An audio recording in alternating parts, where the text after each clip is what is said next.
ह्या पराभवानंतर पंकजा मुंडेंच्या 3 कार्यकर्त्यांनी आतापर्यंत आत्महत्या केलेली आहे।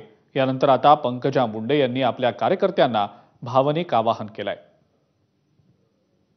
व्यक्तीला, एखाद्या वर्गाला, एखाद्या वर्णाला हीन लेखून कधी प्रचार झाला नाही, ते मनाला लागले, तुमच्या जिव्हारी लागले, मला मान्य।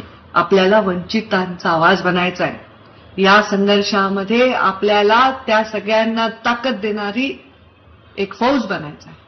असं जीव देऊन भागणार नाही रे बाळांनो। मग मी कसं काम करू? मी तुम्हाला हात जोडून विनंती करते। मी तुमच्याकडे यायले पण माझा पायच उचलत नाही, सांत्वनासाठी माझ्याकडे शब्द नाही। मी येत आहे, कृपा करून, माझी शपथ आहे तुम्हाला। मी साहेबांची शपथ घालून पाहिली, पण माझी शपथ आहे तुम्हाला, स्वतःच्या जीवाला काहीही करून घेऊ नका। आणि यानंतरची बातमी सोलापूरमधली आहे। झोपडपट्टीमध्ये राहणाऱ्या अल्फिया पठाण या विद्यार्थिनीनं नीट परीक्षेमध्ये उत्तुंग झेप घेतलेली आहे। घरची परिस्थिती बेताची असताना